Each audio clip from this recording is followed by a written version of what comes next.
बजरंग दल वो संगठन है जो कि हथियार बांटता, हथियारों की ट्रेनिंग देता। धीरेन्द्र शास्त्री जो आसमान की ऊंचाइयों को छू गए, वो भी आरएसएस के एक कार्यकर्ता हैं। तो ये करप्शन कर रही है सरकार। आरएसएस एक बड़ा आतंकवादी संगठन है, वो अपने अलग अलग तरह के लोग अलग अलग जगह प्रोजेक्ट करता है। आरएसएस और उसके सहयोगी आतंकवादी संगठन खुले आम इस बात को कहते हैं कि हम भारत का संविधान खत्म करके मनुस्मृति लागू कराएंगे। वो खुले आम इस बात को कहते हैं भारत को समाप्त करके हिंदू राष्ट्र बनाएंगे। भारत का संविधान खुले आम वो जलाते हैं। सरकार असली लोगों को बचा रही है। अगर बीजेपी दुनिया की सबसे बड़ी पार्टी है तो वो एक ऐसी भी सबसे बड़ी पार्टी है जिसमें अपराधियों की संख्या सबसे बड़ी है। दुनिया में किसी पॉलिटिकल पार्टी में इतने ज्यादा अपराधी नहीं होंगे जितने भारतीय जनता पार्टी में। पहले मणिपुर को जलाया गया, फिर इसके बाद नूह को, गुड़गांव को, मेवात को जलाने की साजिश रची गई। वहां की सरकार कह रही है कि आरोपियों को हम लोग गिरफ्तार कर रहे हैं, कार्रवाई कर रहे हैं, लेकिन बड़ा सवाल यही है, मोनू मानेसर कौन है? हरियाणा की सरकार मोनू मानेसर को क्लीन चिट देते हुए अभी तक दिखाई दे रही है। मोनू मानेसर को गिरफ्तार नहीं किया गया है। मेरे साथ अभी सुप्रीम कोर्ट के एडवोकेट महमूद प्राचा जी हैं। सर, जिस तरीके से मोनू मानेसर को क्लीन चिट दी जा रही है सरकार की तरफ से, कैसे देखते हैं आप इसे? नहीं, क्लीन चिट नहीं देंगे खट्टर साहब तो क्या खुद मोनू मानेसर के साथ जेल जाएंगे? उन्हीं का तो कार्यकर्ता है वो। उसको अगर क्लीन चिट नहीं देंगे और राजस्थान पुलिस के किसी ईमानदार व्यक्ति, ईमानदार अफसर ने उसकी इंटेरोगेशन शुरू कर दी तो वो तो बता देगा मुझे खट्टर जी ने बोला था, मुझे खट्टर जी ने इस पुलिस वाले से बात कराई थी, वो हमारे साथ जाते थे, मैं पुलिस वालों के साथ हाथ में हाथ डाल के फ़ोटो खिंचवाता था, मैं ये बताता था कि हरियाणा पुलिस तो हमारे साथ है और ये सब गतिविधियों में हमारे साथ मिल के काम करती है। तो ये सब हरियाणा पुलिस के भ्रष्ट अधिकारियों का साथ तो खट्टर जी ने ही अपने पार्टी और अपने आरएसएस के एक सहयोगी जो उनका एक तरीके से हेल्पर है उसको ये सब फैसिलिटीज़ दिलवाई थी ना। तो खट्टर जी तो खुद गिरफ्तार हो जाएंगे अगर उसको क्लीन चिट नहीं देंगे, उस प्रकार से उसको डिफेंस नहीं करेंगे तो। सर, नेशनल दस्तक पर आप बहुत बड़ा खुलासा कर रहे हैं, लेकिन इसका आधार क्या है? एक आधार देखिए, हमारे कानून की में एक बहुत बड़ी कहावत है, विटनेसेस कैन टेल लाइज, मतलब गवाह जो हैं वो झूठ बोल सकते हैं लेकिन सरकमस्टांसेस या हालात वो झूठ नहीं बोलते कभी भी। तो जो हालात हैं वो बता रहे हैं। मैं आपको ये थोड़ी कह रहा हूँ कि ये बात मैंने अपने कानों से सुनी है या किसी ने देख के मुझे बताई है। मैं तो हालात बता रहा हूँ कि एक ऐसा व्यक्ति जो कि घोषित अपराधी है, एक ऐसे व्यक्ति को खट्टर साहब ये कह रहे हैं कि अशोक गहलोत जी की पुलिस आए और अरेस्ट कर ले, हम सहयोग करेंगे। अब कानून क्या कहता है कि जैसे दिल्ली की स्पेशल सेल है ना, अगर देश में कहीं भी किसी ने अपराध किया होगा ना और वो पकड़ा नहीं जा रहा होगा, स्पेशल सेल क्योंकि एक बहुत ही ऑर्गेनाइज्ड और बहुत सारे इसको पैसे दिए जाते हैं, स्पेशलाइज बॉडी है, तो वो किसी भी अपराधी को पकड़ के उस पुलिस के हवाले करती है। तो खट्टर साहब की पुलिस में क्या ऐसे अधिकारी नहीं है जो उसको अरेस्ट करके राजस्थान पुलिस के हवाले कर दें? और ये कानूनी नेसेसिटी है, ज़रूरत है कानून की कि ऐसा उनको करना चाहिए हरियाणा पुलिस को, लेकिन बड़ा नहीं कर रहे। और उसके बाद उसको क्लीन चिट देने की कोशिश कर रहे हैं। उसके बाद ये कह रहे हैं कि राजस्थान पुलिस उसे अरेस्ट नहीं कर रही, तो वो खुद क्यों नहीं अरेस्ट कर रहे? सुप्रीम कोर्ट ने कहा है ना कि अगर कोई हेट स्पीच करता है, और मोनू मानेसर ने एक नहीं सैकड़ों हेट स्पीचेस किए हैं, ये तो दुनिया जानती है, उसके खिलाफ स्वयं एफआईआर दर्ज के क्यों नहीं अरेस्ट कर लेती हरियाणा पुलिस? क्यों? क्योंकि चीफ मिनिस्टर साहब का कार्यकर्ता है वो। ये हालात इस तरफ की तरफ इस बात की तरफ इशारा करते हैं। मोनू मानेसर का सबसे बड़ा आका कौन है, आप किसे मानते हैं? ये तो इन्वेस्टिगेशन का विषय है, लेकिन नहीं, जांच का विषय तो है सर, लेकिन बड़ा सवाल ये होता है कि दिल्ली में जहां पर हम लोग हैं, यहीं से कुछ ही दूरी पर राष्ट्रपति भवन है, संसद भवन है, प्रधानमंत्री कार्यालय है, तमाम जांच एजेंसी का ऑफिस है, तो वहीं से तकरीबन 70 किलोमीटर की दूरी पर पूरी घटना को अंजाम दिया जाता है। तो जाहिर सी बात है कि उसके पीछे कोई ना कोई बड़ी ताकत होगी। मैं तो आरएसएस का नाम लेके बता रहा हूँ ना, मैं कोई ढकी छुपी बात नहीं करता हूँ। उसके पीछे जो मेन शक्ति है वो तो आरएसएस की और बीजेपी की है। अब उसमें उसका इमीडिएट बॉस कौन है, जो आप मुझसे सवाल पूछ रहे हो, ये इन्वेस्टिगेशन में पता लगेगा कि खट्टर साहब उसके हैंडलर हैं या मोहन भागवत जी उसके हैंडलर हैं या हरियाणा के आरएसएस के हेड उसके हैंडलर हैं। आतंकवादियों के हैंडलर्स होते हैं ना, तो या बजरंग दल के जो चीफ हैं हरियाणा में, या राष्ट्रीय चीफ हैं, या विश्व हिंदू परिषद के जो प्रेसिडेंट हैं वो उसके हैंडलर हैं। ये तो इन्वेस्टिगेशन के बाद ही पता लग सकता है।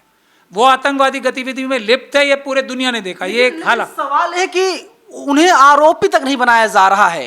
मोनू मानेसर को क्लीन चिट देने की कोशिश की जा रही है। अगर आरोपी बनाया जाता, कुछ बनाया जाता, जाहिर सी बात है एफआईआर में मोनू मानेसर का नाम होता। मैं यही तो कह रहा हूं आपसे, एफआईआर में मोनू मानेसर का नाम ही नहीं है। बजरंग दल जिसने ये यात्रा निकालने की परमिशन ली उसका भी नाम नहीं है।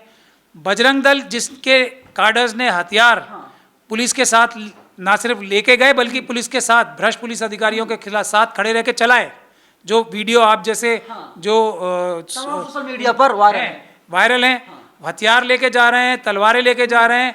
बजरंग दल वो संगठन है जो कि हथियार बांटता, हथियारों की ट्रेनिंग देता, देश के विभिन्न हिस्सों में प्राप्त हुआ है, उसकी भी वीडियो वायरल है। तो उसके बावजूद भी मोनू मानेसर जो खुलेआम इस बात को कहता है कि हम ये अपराध करते हैं और करेंगे और मैं आ रहा हूं, उसके बाद भी उसको अरेस्ट नहीं कर रहे। उसके एक सहयोगी ने ये तक कहा है कि मेवात को चारों तरफ से घेर लो, उस पर अटैक करके इनका कत्लेआम कर दो। जो इस प्रकार की बातें कर रहा है उसके खिलाफ एफआईआर नहीं कर रहे खट्टर साहब। तो ये सब उनके कारिंदे ही हैं ना, उनके इशारे पे काम करने वाले ही हैं ना, इसीलिए नहीं कर रहे हैं।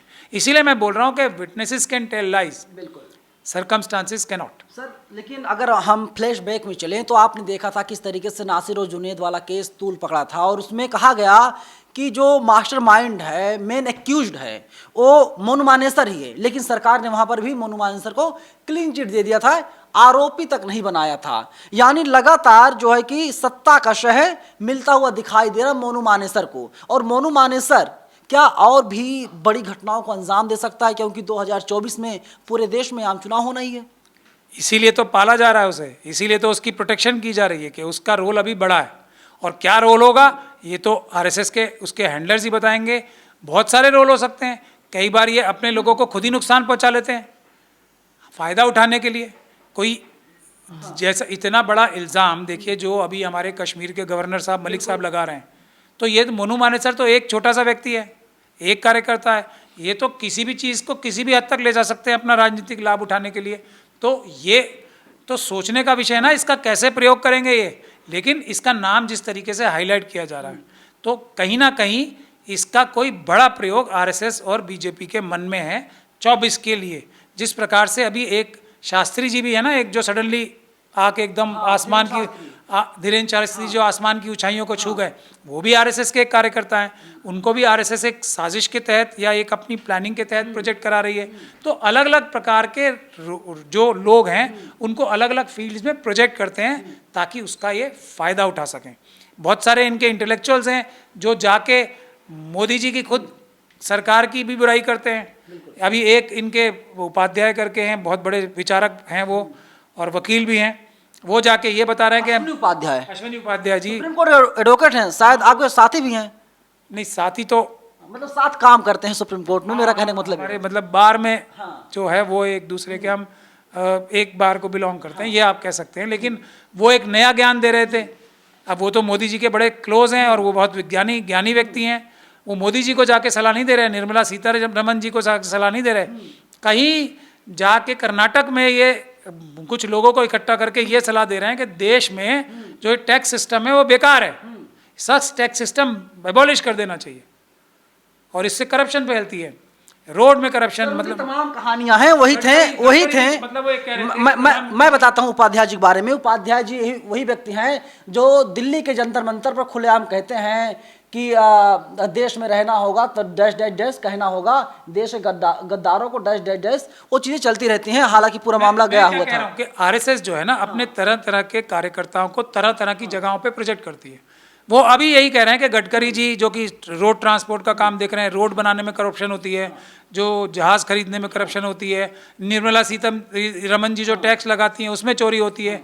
तो ये करप्शन कर रही है सरकार, ऐसा बोल रहे हैं। और ये सब टैक्स अबॉलिश करके एक टैक्स मैं बताऊंगा वो करना चाहिए तो देश जो है खुशहाल हो जाएगा।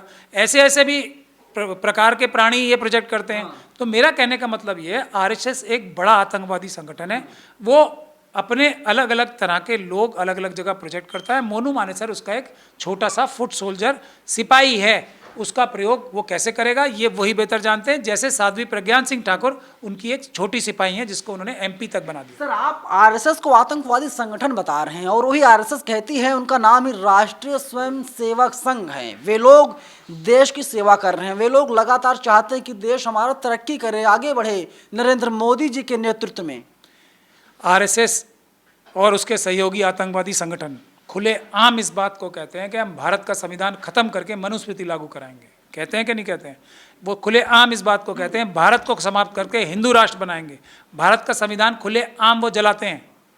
तो वो क्या हुए? वो आतंकवादी संगठन नहीं हुए तो कौन आतंकवादी संगठन होगा? वो खुले आम उनके ऊपर इल्ज़ाम लग रहे हैं। आतंकवादी घटनाएं जो अभी लेटेस्ट मणिपुर में हुई हैं और अब नूह में हुई हैं, उनके ऊपर इल्ज़ाम लग रहे हैं। कौन है मेते लेपुम? और ये आरामबाई तेंगुल, जो 2 संगठन है वो RSS से संबंधित संगठन है, उन्होंने ही मणिपुर में। एक सवाल है, थोड़ा फ्लैशबैक में चलते हैं, मणिपुर का जिक्र करते हैं। मणिपुर जिस तरीके से जलता रहा, अभी भी जल रहा है, वहाँ की स्थिति बहुत सुधरी नहीं है। तमाम मीडिया रिपोर्ट जो है कि मीडिया रिपोर्ट नहीं कर रही है, कुछ फैक्ट सच बाहर नहीं आ पा रहा, हालांकि जो CM साहब का बयान आता है। लेकिन क्या आपको लगता है जो मणिपुर की टीम थी, मतलब दंगे के पीछे, क्या वो टीम हरियाणा नूह आ गई? नहीं नहीं नहीं, आप इतना कमज़ोर RSS के संगठन को मत समझिए। ये पहले होता था ऐसे कि एक ही जगह की टीम जगह जगह जाके करती थी। अब तो उनकी जड़ें, आतंकवाद की इस संगठनों की जड़ें इतनी मजबूत हो चुकी हैं कि उनकी हर एक जगह अलग, मैंने इसीलिए 2 संगठनों का नाम लिया। वहाँ बजरंग दल जाने की ज़रूरत नहीं है। अब वहाँ आरामबाई तेंगुल, मेते लिपुम नाम की 2 संगठन वो वहाँ तैयार कर चुके हैं मेतेई समाज में से, और पूरे समाज, मेतेई समाज के ऊपर इल्ज़ाम लगवा रहे हैं RSS के। देखिए कितने खतरनाक लोग हैं, ये कर रहे हैं इनके कार्डर्स, और बदनाम हो रही है मेतेई समाज। कर रहे हैं इनके कार्डर्स बजरंग दल के नूह में, बदनाम कौन हो रहा है? हिंदू समाज। कर रहे हैं इनके कार्डर, दिल्ली में किसने किया? RSS और BJP के कार्डर्स, नहीं तो सारे कपिल मिश्रा के नेतृत्व में किए, और भ्रष्ट पुलिस अधिकारियों के जो कि अमित शाह जी के नेतृत्व में कर रहे थे। बदनाम कौन हुआ? हिंदू समाज। तो ये हिंदू समाज को सोचना चाहिए कि RSS जो उनके ऊपर एक आतंकवादी संगठन, आतंकवादी गतिविधियां पूरे हिंदू समाज के ऊपर थोप रहा है, उनको RSS का बहिष्कार करना चाहिए, उनके खिलाफ कानूनी कार्रवाई। मतलब हिंदुओं के कंधे पर बंदूक रख करके RSS वाले चला रहे हैं, आप यही कह रहे हैं? एकदम, बताइए। नहीं तो क्या हिंदुओं ने जाके नूह में उस मौलाना को मारा था? हिंदुओं ने मारा था या RSS के कार्डर्स ने मारा था?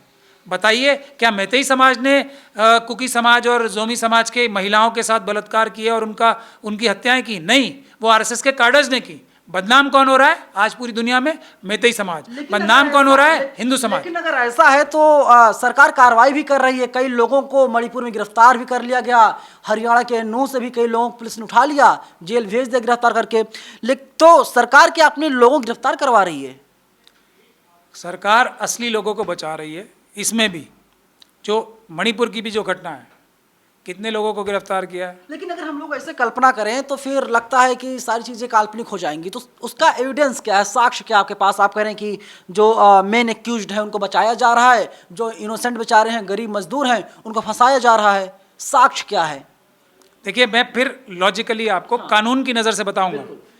जो बेनिफिशियरी होता है किसी भी घटना का, किसी भी क्राइम का, जिसको फायदा होता है, जिसका मोटिव होता है, जिसको फायदा होता है, वही प्राइम एक्यूज्ड होता है। मणिपुर में या पूरे देश में इस प्रकार की आतंकवादी घटनाएं करा के फायदा किस पॉलिटिकल पार्टी को होता है? एक ही पॉलिटिकल पार्टी को होता है। तो प्राइम एक्यूज्ड, इस घटनाओं के बेनिफिशियरी, फायदा किसको होता है? क्या मोनू मानेसर की फैमिली को कोई फायदा होगा? बड़ा छोटे मोटे पैसे जो वो कमा रहा है, ये सब डकैतियां डाल के जो भी करके, वही फायदा होगा ना। तो उससे बड़ा फायदा किसको होगा? खट्टर जी की सरकार को। मणिपुर में ये सब आतंकवादी घटनाएं करा के जो नफरत की राजनीति क्रिश्चियंस के प्रति और ट्राइबल्स के प्रति कराई जा रही है, उसका फायदा किसे हो रहा है? भारतीय जनता पार्टी। आप ये कह रहे हो रहा है, लेकिन वहीं जब देश के गृह मंत्री अमित शाह बिहार जाते हैं, वे कहते हैं कि जब हमारी सरकार आएगी, जो दंगाई हैं उल्टे हम लटकाएंगे इन लोगों को। तो जाहिर सी बात है कि कहीं ना कहीं अमित शाह ये दंगाइयों को समझा रहे हैं, बता रहे हैं कि देखो सुधर जाओ, हमारी सरकार आ जाएगी, उल्टे टांग देंगे तुम लोगों को। तो यूपी में उल्टा क्यों नहीं टांगा? हरियाणा में उल्टा टांगा मोनू मानेसर को। योगी आदित्यनाथ का बयान है सर कैमरे पर, वे कह रहे हैं कि गुंडे मवाली बदमाश यूपी में नहीं है, उन लोगों ने यूपी को छोड़ दिया है। एक लंबी लिस्ट सोशल मीडिया पे वायरल हो रही है। हाँ। जो एक पर्टिकुलर समुदाय के जो योगी जी से ताल्लुक़ रखता है, उनके सारे गैंगस्टर्स की लिस्ट हो रही है कि इनके खिलाफ कोई मुकदमा दर्ज नहीं, इतने सारे मुकदमे होने के बाद भी वो खुले घूम रहे हैं। बाकी सब जो दूसरे गैंगस्टर्स हैं दूसरे समुदायों के, वो अरेस्ट हो रहे हैं। तो ये एक प्रकार के गैंगस्टर्स की, यूपी में एक समुदाय के गैंगस्टर्स की मोनोपोली बनाई जा रही है। ये उल्टा टांगा जा रहा है या एक तरह का गैंगस्टरिज्म बढ़ाया जा रहा है, अपने गुंडों को एस्टेब्लिश कराया जा रहा है। अमित शाह जी ने कितने गुंडों को आरएसएस और बीजेपी के अरेस्ट कराया, ये बता दें। तो इसका मतलब है कि संविधान पर, कानून पर सरकार हावी हो चुकी है और इसीलिए बचाया जा रहा है। कानून का तो साफ कहना है कि देखिए, इस व्यक्ति के ऊपर इतने केस दर्ज हैं, इसको इतने साल सजा होनी चाहिए, सरकार बचा रही है। मतलब कानून संविधान से ऊपर यूपी की सरकार है। देखिए, यूपी की सरकार की एक बात तो मैं कहूँगा, उन्होंने एक जो अपराधी है बड़ा शेरपुरिया नाम का, उसको तो अरेस्ट किया है, वो आरएसएस का काडर है, ये तो मैं मानूंगा। अब वो एक अलग बात है कि वो मोदी जी का और अमित शाह जी का क्लोज बताया जाता है और आजकल योगी जी के पीछे पड़े हुए हैं, तो योगी जी शायद अपने बचाव में इस प्रकार की काम कर रहे होंगे। लेकिन शेरपुरिया को अरेस्ट करने का काम तो योगी जी ने किया है और वो प्रधानमंत्री जी का एकदम क्लोज आदमी माना जाता था, अमित शाह जी का एकदम क्लोज दोस्त माना तो जाता आप ये कह था। रहे हैं कि मोदी और योगी में बन नहीं रही है। मोदी और योगी नहीं, मोदी जी और अमित शाह जी ने किसी भी अपने इस प्रकार के अपराधी को अभी तक अरेस्ट नहीं किया है, मैं चाहे वो किसी भी कैंप का हो आरएसएस के अंदर। लेकिन योगी जी ने हाँ एक अपराधी को जरूर अरेस्ट किया, ये बात कहने की है जो मुझे माननी पड़ेगी। योगी काबिले तारीफ हैं, लेकिन धनंजय सिंह जैसे तमाम लोग हैं, जब आपने जिक्र किया कि सोशल मीडिया पर एक लिस्ट वायरल हो रही है, उसमें तमाम ऐसे नेता हैं जिनके नाम मुझे याद हैं, उसमें एक बड़ा नाम है धनंजय सिंह का, जो सांसद भी रह चुके हैं, हाँ, जौनपुर से। और ये खुद जो अभी ये जो महिलाओं के साथ जिन्होंने ब्रजभूषण सिंह, वो कौन से कम अपराधी हैं? उन्होंने कोई अपराध ऐसा छोड़ा है दुनिया में जो ना किया हो? उनके ऊपर तो ये भी इल्ज़ाम लगता था कि वो जो दाऊद इब्राहिम है उनके गैंगस्टर, एक गैंगस्टर थे। ईमानदार आदमी हैं, तारीफ करनी चाहिए सर आप लोगों को। कम से कम देखिए, वे कह रहे हैं कि मेरे हाथ से एक मर्डर हो गया था और वो स्वीकार कर रहे हैं उनका कैमरा।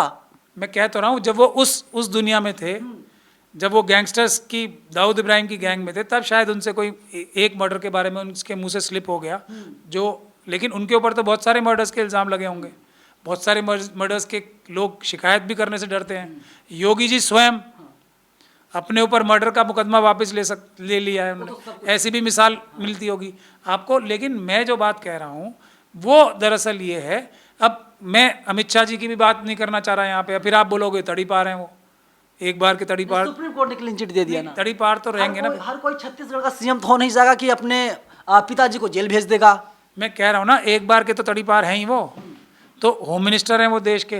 तो ये बार बार एक ही जगह कॉमन क्यों आती है? अभी आज मैं कुलदीप सिंह सेंगर साहब हैं, उन्नाव के विधायक, उन्नाव के विधायक जो रहे हैं, उसका केस आज मैं करके आ रहा हूँ, क्योंकि जो पीड़ित बच्ची है उसका वकील मैं हूँ, तो वो मैं केस करके आ रहा हूँ। तो ये सारे एक प्रकार के लोग, जैसे राहुल जी के खिलाफ एक मोदी जी का एक डिफेमेशन केस चल गया ना, मुझे ये नहीं समझ में आ रहा कि इतने ज़्यादा लोग एक ही जगह, एक ही पॉलिटिकल पार्टी में क्यों प्राप्त होते हैं। बलात्कारी, अत्याचारी, आतंकवादी एक ही प्रकार की पॉलिटिकल पार्टी में क्यों प्राप्त हो रहे हैं? परिवार बड़ा है उनका, पूरी दुनिया की सबसे बड़ी पार्टी है वो। तो सबसे ज़्यादा क्रिमिनल्स उसमें प्राप्त हो रहे हैं, क्या छांट के लेते हैं? ऐसे भी उनके ऊपर इल्ज़ाम लगते हैं कि कोई भी किसी पार्टी में अगर कोई क्रिमिनल बच जाएगा छोटा मोटा भी, तो उसको वो चुंबक की तरह खींच के अपने पास ले आते हैं। बीजेपी वाले देख रहे हो, कह दे कि प्राचा साहब चश्मा बदलिए, आपका चश्मा ठीक नहीं है। मैं तो एग्जाम्पल दे रहा हूँ ना आपको।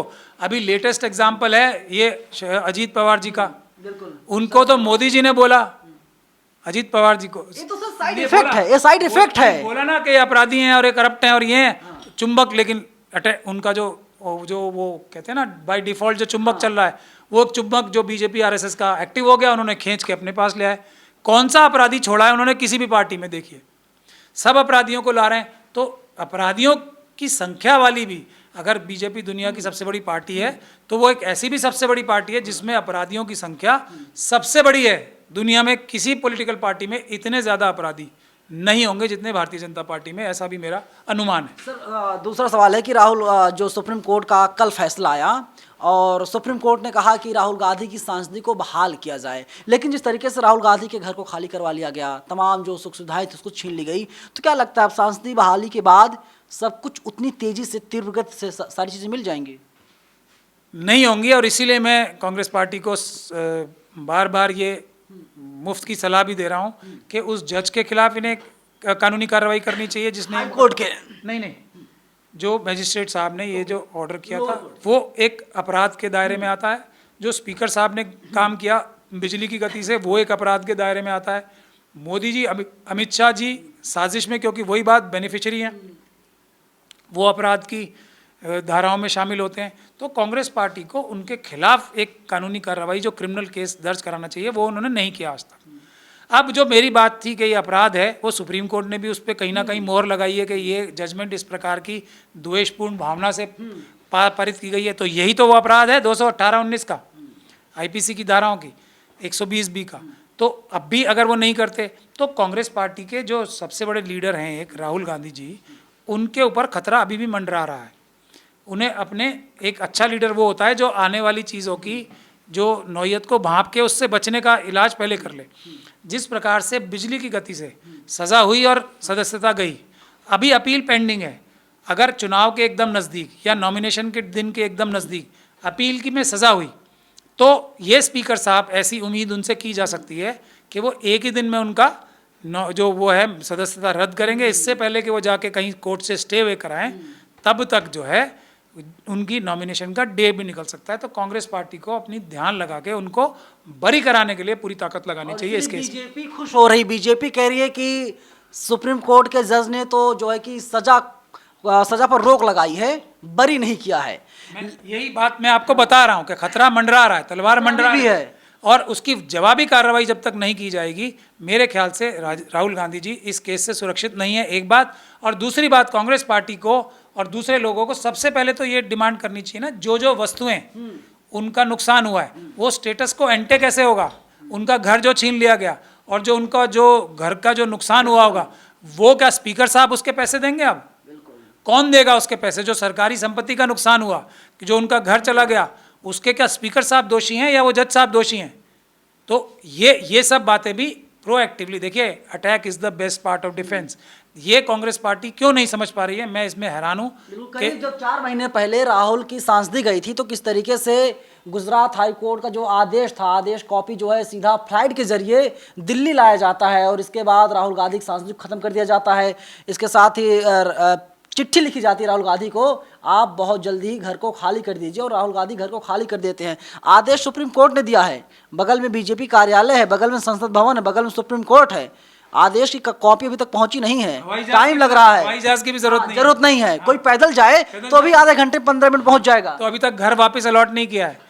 ये विषय हैं जिस पे कांग्रेस पार्टी को एक बड़ा आंदोलन छेड़ना चाहिए कि इस प्रकार से जो द्वेषपूर्ण भावना से, जो बेईमानी के साथ इतने बड़े बड़े पदों पे बैठे, स्पीकर के पद पे बैठे लोग हैं, उनको क्या कार्रवाई करनी चाहिए। जो अभी जो हमारे जो अर्बन डेवलपमेंट मिनिस्टर है, जो हाउसिंग मिनिस्टर है, जो ये अलॉट करते हैं, जो संसद की हरदीप सिंह पुरी साहब हैं, उनके ऊपर क्या ये आंदोलन करेंगे। Attack is the best part of defence. अब जबकि बीजेपी की चोरी पकड़ी गई है, तो क्या कांग्रेस पार्टी उतनी अग्रेसिव है या मिठाई खा के आज रात को सब आराम से सोएंगे, ये महत्वपूर्ण बात है। लेकिन कांग्रेसी बहुत गदगद हो रहे हैं, खुश हो रहे हैं कि देखिए अब हमारे नेता आ गए, हमारे नेता। यहाँ तक कि एक प्रवक्ता है कांग्रेस की, उन्होंने कहा कि अब हमारा शेर जो है लोकसभा में दहाड़ेगा। नरेंद्र मोदी का जो सर है वो कहीं ना कहीं नीचे हो जाएगा। मैं बहुत हैरान हूँ इस बात पे, जो चीज़ उनकी राइटफुली थी, इस बात पे कुछ नहीं कह रहे कि हमारा शेर इतने दिन तक दहाड़ नहीं पाया, उसकी क्या भरपाई होगी, इस बारे में कुछ कांग्रेस पार्टी का बयान नहीं आ रहा। एक चीज़ जो उनकी जायज़ थी, जो उन्हीं की थी, वो उनसे ज़बरदस्ती छीन ली, उनका घर छीन लिया। अब वो उनको जो उन्हीं का था वो उनको वापस मिला है, तो उसकी खुशियाँ मना रहे हैं। ये कौन सी खुशी है, मैं कम से कम इसको नाप नहीं पा रहा हूँ, मेजर नहीं कर पा रहा हूँ। जो कार्रवाई करनी चाहिए वो आज तक कांग्रेस पार्टी ने नहीं की है कि क्या आंदोलन छेड़ा जाए कि इतना नुकसान गलत तरीके से जो उनके इतने बड़े नेता के साथ हुआ है उसकी भरपाई कैसे होगी, उसका कुछ उन्होंने अभी तक मेरे ख्याल से तो कुछ। राहुल गांधी आज AICC पहुंचे हैं, इसके अलावा जो है कि जो इमरान प्रताप गढ़ी है राज्यसभा सांसद, वे लोग पहुंचे AICC, और मतलब इतना खुश थे, लग रहा था कि होली दीपावली आ गई है और अब इससे बड़ा त्यौहार, इससे बड़ा पर्व कुछ नहीं है।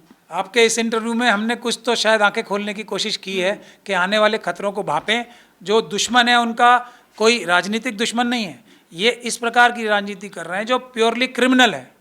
जो लोग आतंकवाद की घटनाएं करने से नहीं चूक रहे पूरे देश में जो पाकिस्तान और चाइना को फायदा पहुंचाने से नहीं चूक रहे अपने सहयोगियों द्वारा, वो कहाँ रुकेंगे? उसकी तैयारी क्या कांग्रेस पार्टी और हमारे दूसरे INDIA के जो सहयोगी हैं उनकी क्या तैयारी है? हम सब लोगों को मिलके उस पर ध्यान लगाना चाहिए कि किस प्रकार से इन अपराधियों को और अपराध करने से, जो देश का नुकसान कर रहे हैं, ऐसे अपराध करने से रोका जाए। EVM को कैसे रोका जाए? चाइना से 2000 किलोमीटर जगह कैसे वापस ली जाए? आज जो ये अग्निवीर की जो कॉन्सेप्ट स्टार्ट करके चाइना को फायदा पहुंचाया गया है, उसको कैसे ठीक किया जाए? जो देश की अर्थव्यवस्था है उसको बिल्कुल बर्बाद कर दिया गया। बातचीत होनी चाहिए। लेकिन सर मेरा आखिरी सवाल है कि लोग कहते हैं कि कांग्रेस और बीजेपी दोनों एक सिक्के के दो पहलू हैं, आपको भी लगता है ऐसा? देखिए, इस बात को इस तरह से कहना मुनासिब नहीं होगा। हाँ, ये बात मुनासिब है कि एकदम सही है कि RSS के लोग सभी पॉलिटिकल पार्टीज में अंदर तक घुसे हुए हैं और जो उन पॉलिटिकल पार्टीज के जो टॉप लीडरशिप है उनको गुमराह करने में दिन रात एक किए रहते हैं और RSS को फ़ायदा पहुंचाने में दिन रात एक किए रहते हैं। उनको पहचानने का जो मैंने फॉर्मूला एक तरीके से सोचा है वो ये है, जो कि चमत्कारिक चीज़ें करके दिखा सके। जो ऐसी बात करता हो, मैं उस अधिकारी को जानता हूँ, मैं इस पत्रकार को जानता हूँ, मैं ये पॉजिटिव स्टोरी करा दूंगा, वो सब RSS के प्लांटेड होते हैं।